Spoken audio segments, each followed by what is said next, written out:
Just really quick, thanks to everybody for coming to this Connect and Learn session. I just really quickly wanted to shout out our upcoming networking hour. That's on July 18th, also at noon. This is open to anybody, so you don't have to be registered on the exchange to join. We're doing it through a software that the College of William and Mary has. It's basically like a speed networking thing where you get randomly paired with someone else who's interested in aquaculture. You have 7 minutes to talk, and then you get randomly shuffled to a new person. I've done one before, and it's fun, and so we're going to try that for the aquaculture community. But I will drop the registration link in the chat. And then just also as a reminder that we have a new Connect and Learn group on the AIE. I'll load that up in a second. And that's where I started a Q&A. That's the registration page. For if you go to groups, and then you'll see the Connect and Learn group. And under discussions, we've got the Q&A for today's session. We had a really great discussion for the previous Connect and Learn, which was Birds on Gear. We got like 14 replies to that. It was really great. So I hope people also take advantage of that, especially if you can't get a question in for whatever reason during today's session. I will also drop that in the chat. But yeah, to introduce our speakers, Michelle, is it Lemos? Lemos. And then Eric Herbst, both who are involved in the Aquaculture Leadership Academy.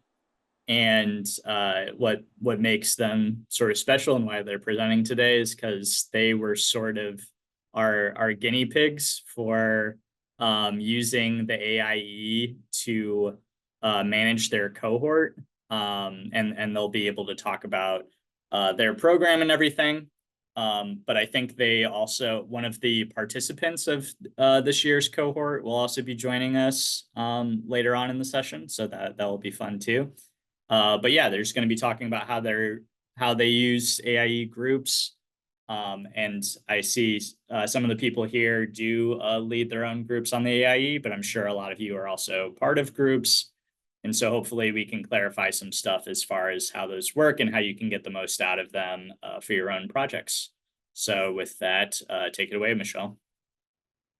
Hello, I'm Michelle Lemos, and I'm from New Hampshire Sea Grant. And part of the planning team is myself, Linus Kenter from New Hampshire, Lindsay Williams from New Hampshire, and Eric Herbst right here, and then also Frank Lopez. They will be leading and planning the North Carolina portion of our cohort. So our Aquaculture Leadership Academy is a year-long cohort. We have an in-person meeting at one location. We had it in New Hampshire earlier in the spring, and then in the fall, we're going to go down to North Carolina. So in between both workshops, we're also doing some virtual sessions to keep the group interacting with each other. But the first thing that we did with the AIE was to have our public Aquaculture Leadership Academy group, and that was where we advertised for applications and kind of described what the group would be doing, hopefully trying to gather some interest about being part of the cohort. And so that was the public page, and we were active when we were advertising and asking for applicants. And just in case anyone here is interested, for next year, we are also going to have another cohort in 2025. So we'll advertise that on the public page as well. There we go. Applications for the Academy are open. And so after the application process, we had selected what was it, Eric? Probably around 25 people to be part of the cohort. And there was some shuffling around. And we knew that we wanted to use the AIE as our platform for communication. So that was when I looked at all the members, and if our accepted people were already members, then I had invited them to our private hidden group that Joe set up for us. So Joe, I don't believe that any person can set up a private hidden. Right. Well, exactly. Yeah. So anyone can set up their own private group, but that's the group title itself will still be visible to people. So to set up a hidden group, yeah, you'd have to request that I do that. Exactly. And so we wanted to keep it private and hidden, just so that it was a space for us, and then people wouldn't necessarily be asking to join because it is already a closed group as well. So we'll be doing the same thing for the 2025 cohort and have another private hidden group to do all of our discussions and posts there as well. So with that, once we had our list of people who were going to be members of the cohort, I had to check to I invited the people who were already part of the Aquaculture Information Exchange into that private group. But for those who weren't part of the AIE already, I needed to send an invitation to them to join the AIE and be part of this group. And I'm not sure since I was already part of the AIE and we were just talking about this, I'm not sure what regular people see. So Joe, maybe you can mention, if I send them an invite, are they invited to join the AIE and then automatically get placed in the group that I requested? Or so yeah, it is two separate things. So okay. I can go over that here. So to invite somebody to register for the AIE, you would use this button here, send email invite, and that takes you to this page where you can put someone's name and their email, and then it already has a preloaded message, and then you send that.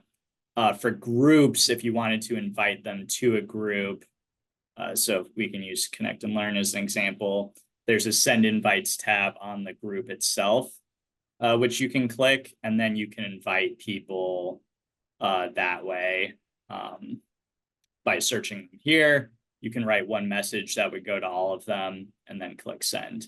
David, yeah, you had a question? Yeah, Michelle, could you quickly explain the objectives of this leadership academy? So this academy, we put this group together. This is actually a Sea Grant National Academy. So anyone from our Sea Grant network can apply to be part of this. So this just was not limited to our 2 states.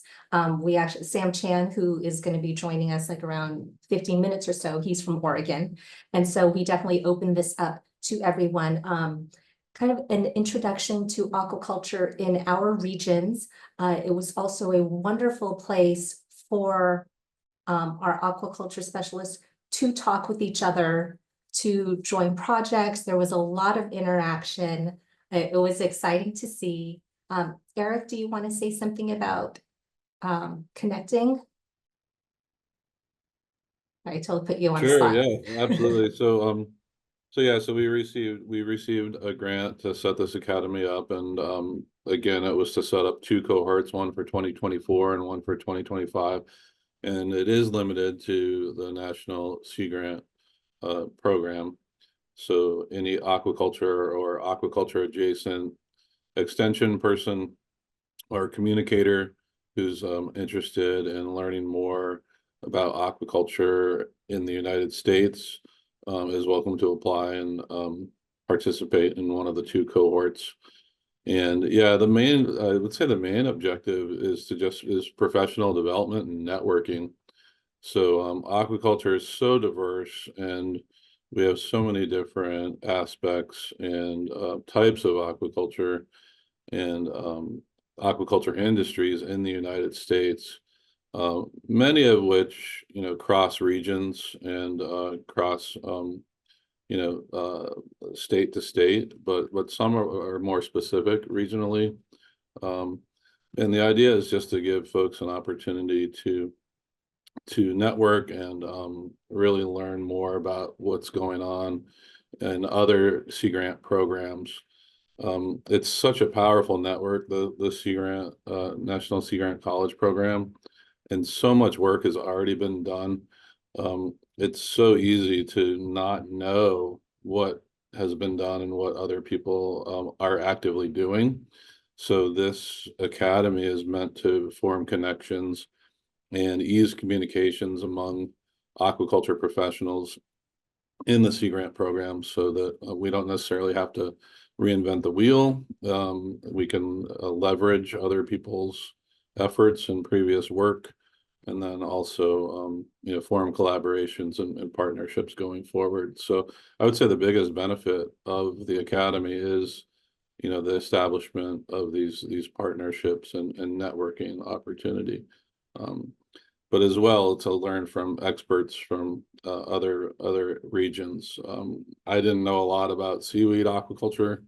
I've learned a ton since our New Hampshire workshop up in Portsmouth this past April. So it's a really great opportunity to learn from one another. Yes, and we have great field trips. Looking forward to the field trips down south as well. And in addition to aquaculture practitioners and extension folks, we also had aquaculture extension educators as well.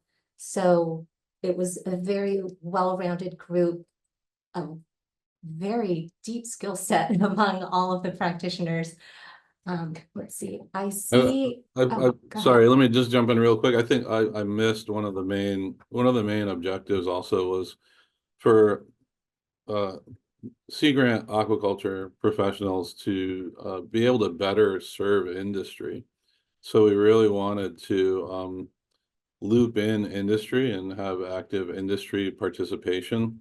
So as Michelle said, we visited several commercial operations up in the Northeast. For the New Hampshire workshop, we'll be visiting several commercial operations here in North Carolina this fall. And we had Paul Zajac from the National Aquaculture Association join us up in New Hampshire, and he presented many of the needs of industry as well as resources that industry brings. So I would be amiss if I didn't mention that, one of the key objectives of this academy is to better link and form relationships between Sea Grant aquaculture extension and industry. For sure, that is an absolute key objective of the academy. Thanks, Eric. Okay, my next point, I did mention that we had an application process, and then once the applicant was accepted into the academy, we invited them to join the AIE if they weren't already members. And then once they joined the aquaculture information website, I was frequently checking to make sure that they were on so that I can invite them to our private group. So I just kind of took it upon myself. I don't think that I can get notices when people come on, and that wasn't necessary. I don't need notifications. So I would just come on every other day or so and make sure that the people who were part of my cohort, if they had joined, then I would invite them to our private group, our hidden group.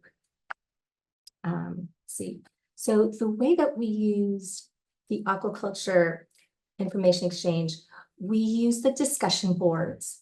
And so our first discussion board was introductions. And so we had folks, I asked them for a couple of things. So in our discussion, I asked them to post a picture of themselves so that we can see what they look like, and their location, what they do. And also I asked for something fun because it's always fun. So I was asking what television shows or podcasts they were binging. And so there was a lot of fun interaction Let's see, are you going to our I'm- group now? I'm sharing the, just because I know your group is private, but I wanted to share the aquaculture extension group's discussion. They had a similar Oh, intro perfect. Yes. thread. But I like what you said about, sharing a photo. I think that's personal. Of course, like for a public group, you might not want to share like everything that you could in a private group, but yeah, this was a good thread with a lot of people participating. So yeah, I think that's a great way to use the discussion forums is for introductions. Yes, it was wonderful. And what I also did, I ended up taking all of the intros and photos and compiling it into a printed document that when folks were here at the workshop, they would have it in hand. They can write notes about each other on this document, because there was a great deal of interaction and networking during this workshop, that it was wanted to make sure that everyone had everyone's contact information. Let's see. So the discussion boards, well, let me just refer to my group. We also, on the discussion boards, we were able to upload files. Oh, here we go. So we are able to upload files on our discussion board. And we also used the documents and the AIE documents. And what we found with the documents, that the documents are a great place to upload files and things that we want our members to keep and download and view. And we've learned that with PDFs, you can view them. And if you go all the way to the 3 dots on the right, you're able to actually download the file and save it to your computer. So we have a lot of reference documents there, like for all of our New Hampshire workshops that we had. If we had any kind of presentations, we had a lot of presentations because we had speakers come in. We uploaded the documents there as well, so that any of the cohort members could download them whenever they wanted to. And before we get into the AIE docs, Michelle, Yes. Ian had a question in the chat, just yes. Curious about how challenging it was to get people to join and registered on the AIE, and if anybody had any problems. Actually, no, we had everyone who was in our cohort join the AIE, because in our acceptance letter, we said, welcome, we're looking forward to hearing from you. We made sure to say that our main form of communication will be through the AIE. So please register and look for an invitation from me. So we actually had 100% participation. Now, whether everyone contributed to the board, now that's a different question, but everyone was part of our private group. And so we were able to disseminate information that way as well. Did we face any resistance? No, we actually, we didn't. Follow up, but yes, we did. I had to send a few follow-up messages. And for the first couple of weeks that we were starting to push out information, we would post on the AIE and then also send an email with the information with another sentence saying, please join the AIE if you haven't. And then I would send a personal follow-up message to the person who wasn't there yet, but we ended up having everybody. That's a great question. Awesome. And yeah, please do continue with AIE docs, because I think that's something that maybe not a lot of people are aware of is an option with AIE groups. Yes, so the documents is great for information going out to people. It's one way, but the AIE docs is pretty cool because anything there, the people are able to open and read and also edit. So they can add their information as well. One way that we used the AIE docs is we had started a Boston Airport carpool document. So if you were going to land in Boston, you could put your name, phone number, and when you're landing, so that if someone was landing at the same time as you, you could carpool to Portsmouth together or take the bus together. So folks were able to upload their phone number, or just actually edit the document, put their phone number in the table, put their arrival time in the table, and everyone would be able to see it. So that was one AIE document that we used. And I do want to yes. just to butt in really quick, because Sure. it's not immediately. I think the tables are one of the best features of the AIE docs, but it's not super clear how to do it off the bat. So if you go in AIE docs and you'll see this screen, there's this toolbar toggle, and if you click that, then all these other options come up, and tables is down here, and then you can, you know, do as many cells or as many rows as you want to do with that, and then it's pretty easy from there. But yeah, that toolbar toggle, I wish there was a way around that, but sort of what we have to deal with.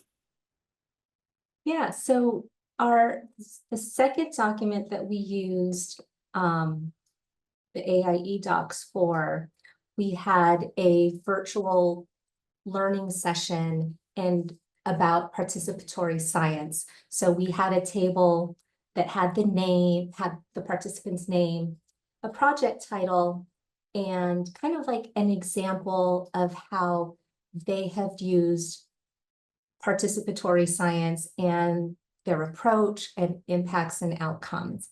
And so that table, many people filled in that table with some really great information. And so that is stuff that is current right now that our cohort is doing, that they're able to share. And we don't necessarily have discussions about this, but I imagine that there's a lot of individual back and forth with these people if somebody is interested in trying something the same or using their participatory science groups in this way as well. So the AIE docs, I see them as living documents, and participants can go in there and edit at any point with the most recent information or changes. So those AIE docs were great. And we had another question from Tim, who's basically just saying, yeah, that he's raising the question about closed groups on the AIE because it, you know, in the name, it's information exchange. So I guess what was y'all's rationale behind having it be a hidden group? And yeah, what were the reasons behind that? Yeah, our rationale, and this could also change. I mean, just currently, this is the first year of this 2-year grant that we're doing. A lot of the information right now, I mean, there's some personal information in there, but I'm unsure possibly if this is, hold on, let me just backtrack. I'm rambling because I'm like in a sugar coma right now. This information, I'm sure maybe, I'm not sure if it'll be shared. We probably want to ask permission from the cohort if we can share this publicly in the future, because there is a lot of really great information. But as of now, this is a small working group. And let's see, I know that I probably didn't answer your question. Let's see, counterproductive to non-members of AIE. Well, I can also offer an answer to that, which is just that, you know, with you know, my management of the AIE, I have encouraged public groups above everything else, just because it does encourage information exchange. Michelle, like at the beginning, you were talking about like, you know, I think there's a general, you know, people not knowing what's showing up in what feeds and all of that. But So with public groups, if you post something in a public group, it will appear in the home feed. Whereas if you're in a private group or a hidden group, it wouldn't appear in the home feed. And so generally, I think public groups are good because it, keeps the conversation going, keeps the home feed page lively, and keeps people talking. But I do absolutely think there is a place for private and hidden groups, and like on our platform, we want to make it possible to do however you want to use it as like members of the aquaculture community.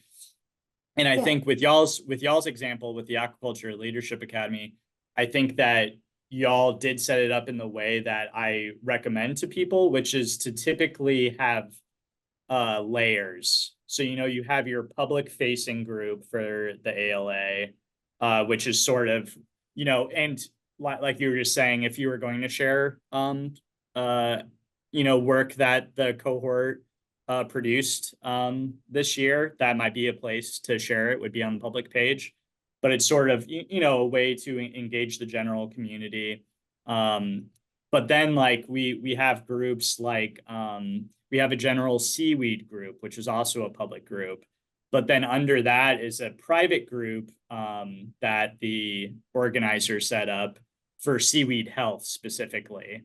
And that's where she wants to sort of get people that she already has in mind together to work on things related to seaweed health.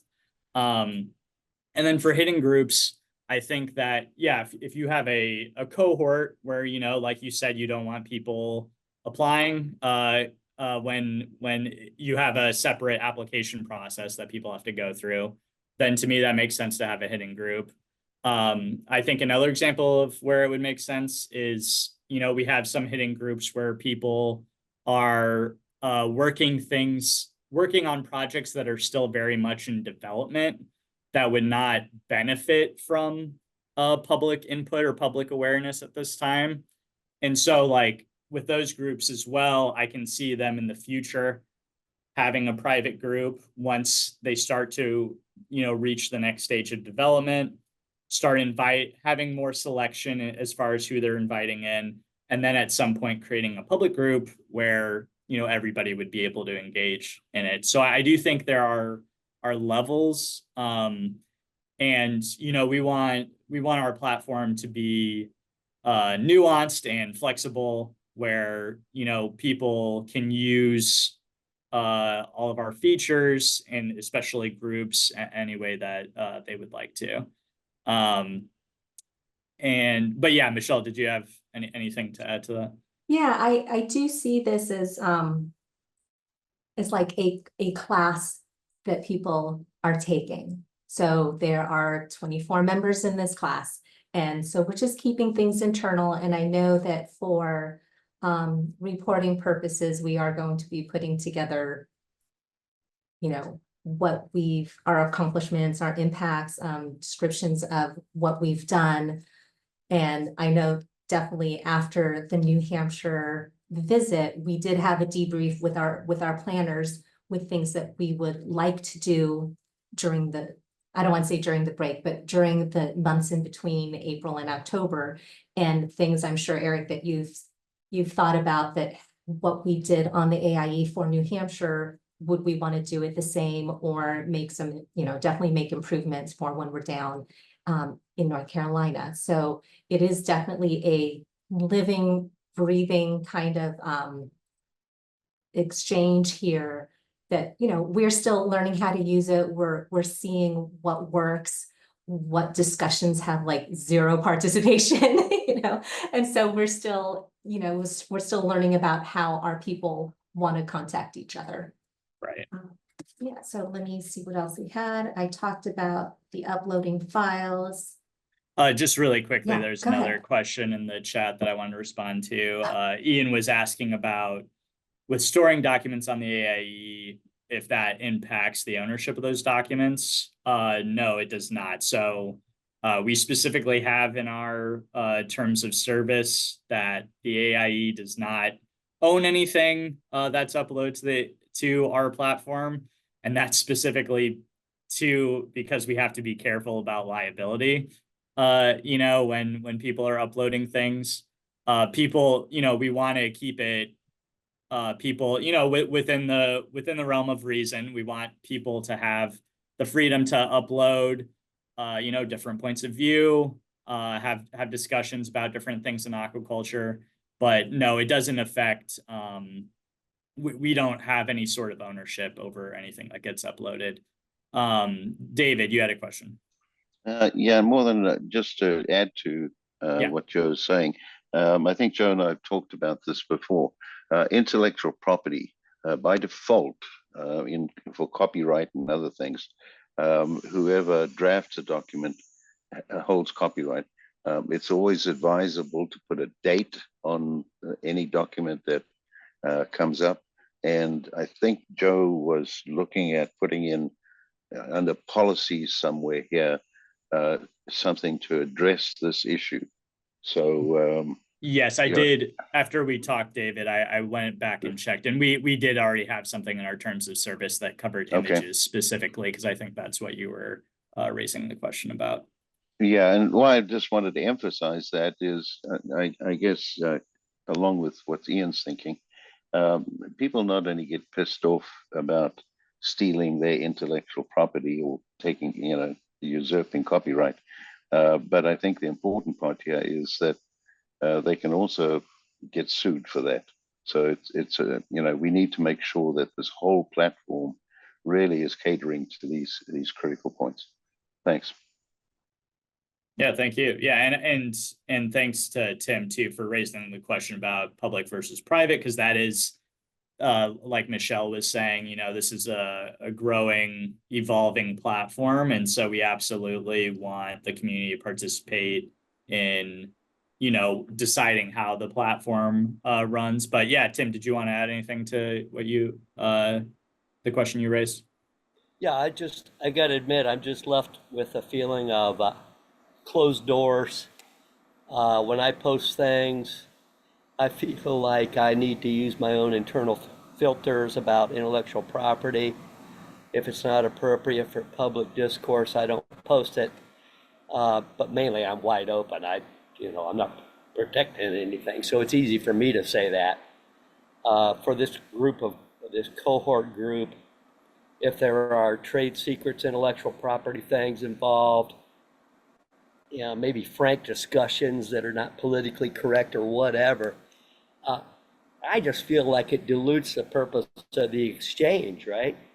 It should be in a separate system altogether. I mean, I feel a little less inclined to be interested in the AIE, knowing there are closed doors around me that I can't penetrate. Just to share my feelings. I don't know.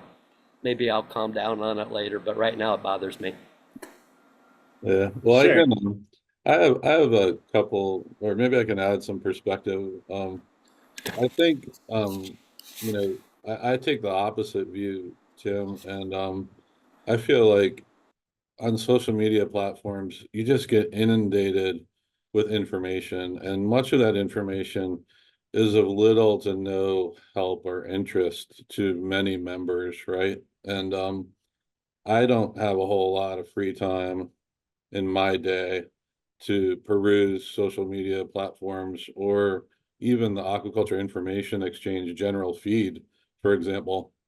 I'm too busy. I've got too much going on. So I really appreciate it that these very topical groups, um, for something very specific have been created. And I, have the option to, request to join them if they're public or not join them. And that to me is a great service, because I don't really want to hear what's going on with a lot of these groups. It's just of no interest and of no benefit to me.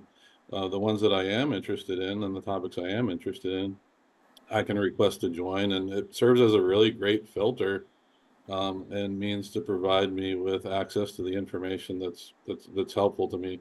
I couldn't imagine all these different groups posts going to the general feed on the Aquaculture Information Exchange and anybody being able to keep up with it all. I think we would just be absolutely flooded, and it would be nearly impossible to find the time to read through them and decide if you want to read further or not. So I think these individual groups are a great service to the community. And I assure you that there's nothing nefarious, and there's no intention to be exclusionary with the private groups either. It's just a tool that's made available for people to exchange information with other like-minded people or people who are working on something very specific. And yeah, I would encourage you to maybe rethink it and maybe look at it that way. I find it an invaluable service to have these different groups available, and not everything just being crammed into a general feed. Yeah, thanks, Eric. Yeah, I think the point specifically about it being a tool, or the different types of groups being tools, is a great way to put it. I do I do definitely want to uh just put in my 2 cents that, like, our goal for the exchange is to get it to a point where the homepage is completely inundated with a bunch of material. We would love to see a bunch of discussions happening. However, to address your concern, Eric, about because that is one of the things that people really like about the exchange. Like, one of my favorite things that somebody has said is that the exchange is like LinkedIn without the noise. And we really take pride in that, because you're right. Like, a lot of time you'll go on LinkedIn or these other sites, and it'll be mostly garbage, Whereas on the exchange, that you're going to find something related to aquaculture when you sign on. But we do have the capability, when we do get to that point of higher activity, to basically flip a switch where you will only see content of groups that you belong to or people that you follow or are connected with, similar to other social media. Right now, it's just sort of, everything, because we're still in that early stage of building activity. But you do also have the option. I'm sharing my screen now. You can filter the homepage as well right now, based on if there's you don't want to have to, like, scroll down and search through all of it. You can filter by people that you're connected to and see just those posts, or just groups that you belong to, or people that you're following, etc. And that'll produce different various feeds. So just wanted to address that. But Michelle, if you want to take it again, let's see, it's 12:42, so we have a little bit more time. But yeah, maybe you want to open it up to some questions at some point. Yeah, the last thing that I wanted to mention is that there is Zoom functionality on the AIE as well. And so we have access to schedule our Zoom virtual sessions through the AIE, and not necessarily through like UNH's Zoom or something, or my personal account. So we're able to do that straight from directly from the AIE, from our group. And so the links for the sessions are also there as well. So if somebody loses an email or something, they know that they can just go to the AIE and the Zoom link will be there and they can join from there. So it's a nice convenience. Awesome. Eric, any final thoughts on just the whole experience of using AIE for the cohort? Again, I would just view it as a tool. And it's a great way to archive documents and information, and it's available to everybody. We oftentimes have difficulties with different platforms among different universities or different organizations. Some people use Google, some people use Microsoft, some people, so it's just a great universal platform that's available to everybody. And that makes it a lot easier to communicate and to access documents, files, information, etc. So I think it's a very user-friendly interface, and universal, I would say, is what makes it most beneficial, where everybody, no matter what platform your organization uses, can get on it, being web-based. And have access to all that information. So wonderful tool, really, really helpful. Awesome. Yeah, thank you. Yeah, and thanks to both of you for sharing your experience with the AIE. And yeah, we can open it up to questions. And I do just really want to quickly drop a exit survey in the chat. If you have time during this Q&A, feel free to take it. Just takes a couple minutes, but that helps us improve these connect and learn sessions going forward. And it's completely anonymous, of course. But yeah, does anybody have any questions for Eric and Michelle?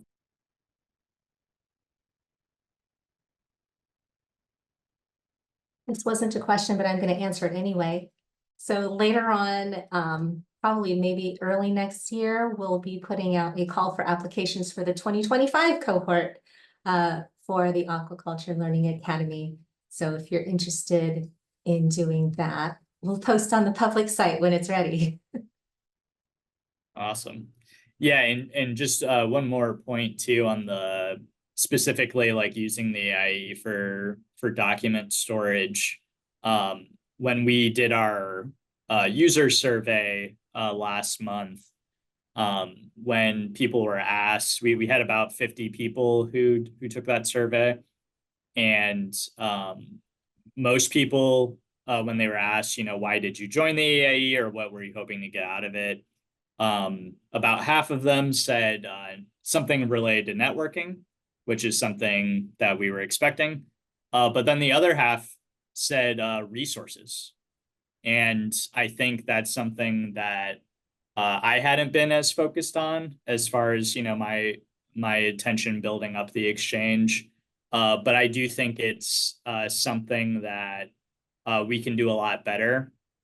And that just takes, everybody who's on the exchange sharing whatever resources they have and can share. They all go into a central document database. But yeah, if you share them in groups, then those documents are even easier to find. For someone who's maybe curious about working with sea urchins, for example, and has never done anything with that, they can go to the sea urchins group, go to the documents, and they'll have a plethora of documents to go through and resources. So that's just something to keep in mind as group leaders or group participants, is that, there's a high demand for aquaculture information and resources in the form of documents or even videos or things like that. So that's good to keep in mind going forward. But yeah, anyone else have any questions? Joe, Dave here again. You just raised something else that I've been thinking about. As AIE starts to accumulate huge amounts of data, let's call it fact sheets, publications, printed documents, videos, whatever it is, you're going to have some sort of system for both searching, perhaps by keywords, or putting them into different categories. Have you given thought to how that might be done?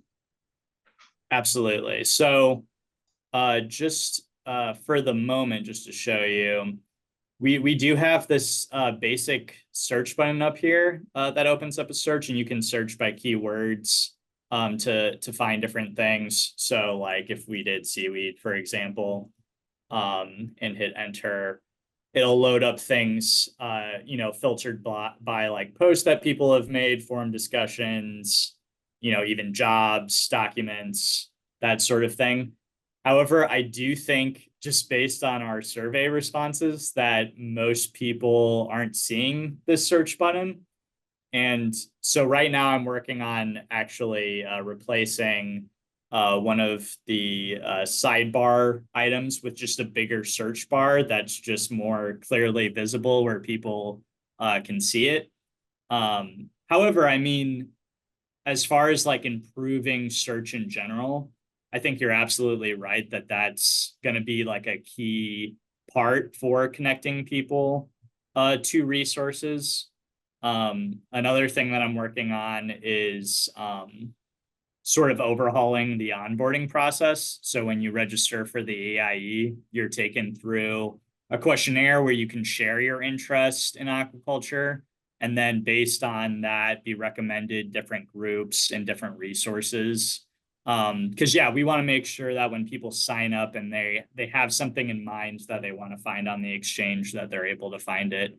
But yeah, of course, like absolutely. Any ideas about how we can make search easier or better? I'm definitely all ears. Good question. Oh, Ian had a different question. He was asking, apart from using the AI groups as a central reference point for Zoom meeting info. So this is for Michelle and Eric. Did you find any benefit in using Zoom through the AI versus your workplace's Zoom account? And if there are any specific limits related to the Zoom feature? Well, we chose to use the AIE Zoom feature because we wanted to try out all of the parts of the AIE and what it had to offer. So I think that we had to specially ask for the Zoom functionality. I don't think it's default with the groups, but since we saw it there, we're like, well, we might as well try this out. And so one thing that we did notice that, so Lemos Kentor is scheduling all of our Zoom sessions. The only thing that we found limiting was he wasn't able to record the Zoom session. And that was the only thing that we ran into so far. Yeah, as far as our group features go, I think that it's one of the ones we could probably do without is the Zoom integration. I don't use it for setting up these sessions because like you were saying, Michelle, I think it's just a little too complicated, and it's easy enough to just set something up through Zoom. Yeah. But I also saw that Sam is here now. So Sam, did you want to talk about your experience participating in the ALA and using the exchange? Sorry, I'm late in between different meetings. Yeah, the exchange actually, it's I found it to be really helpful for me to connect with colleagues that I actually have seen in print or don't even know, and I realized that they're colleagues that share many of my same interests and I can learn with. So it's a useful function. Let's see, are there any downsides to it? I do have some troubles logging on sometime. Just finding which of the different groups that I am actually a member of, and I think I'm a member of all groups, but the one specific to the Leadership Academy, I have to search for it, and so I think it's just maybe not using it every day. But other than that, it's a very useful platform, and I'm hoping that we can actually share it with others, especially more of the university researchers, which often don't actually have this connection to the extension and the grower connections that the exchange does have. So in fact, I think we don't have as many researchers I would like to see. So thanks. Awesome, Sam. Yeah, and thank you for that feedback too. Yeah, no, I think I would say if you ever have an issue with the AIE, I wouldn't, I wouldn't say like that you just need to use it more. It probably is an issue that other people are also having, and like it's definitely a platform that we're still building. And I'm glad that you said that too, because I was already thinking about on the homepage having a widget where it's just my groups, where you could just see your groups from the homepage that you belong to and then just click on them from there to make it as easy as possible. So you giving that feedback sort of reassures me that that's a good idea and maybe something we want to implement. But yeah, and also as far as login too, that is something that I'm working on. I've sort of banged against the keyboard a couple of times logging into the exchange with the I'm not a robot test. It's sort of something that we've had to do out of necessity because it does effectively block spammers. But I am looking at other options, like other websites have the option to log in with your Google account or log in through some other account that you have. And I do believe that's possible for us to implement. So I'm looking at ways that we can also make that a easier and less painful process too. So I'm glad you brought that up as well. We have about 5 more minutes left. Any other questions for Michelle and Eric? Or Sam? Hey, Sam, good to see you again. Always. Oh, actually, I am for travel purposes to the next academy in North Carolina. When are we supposed to pay the fees? Oh, hey, Sam. Yeah, I think Hey. we have quite a bit of flexibility on the registration fee for the North Carolina workshop. I don't know that we've really established a deadline, but it could probably be pushed all the way up to the time you arrive, I would imagine. Yeah. Awesome. All right. If there are no other questions, we will go ahead and end it there. Thank you again to Michelle and Eric for taking the time to talk about your experience. I thought this brought up some really good discussion points. I'm going to drop the link again to the discussion forum on the Connect and Learn group. So if you do think of any questions after the session, please feel free to ask them there. But otherwise, thanks for coming and have a good rest of your week. Thanks. Bye, everyone. Thank you, everybody.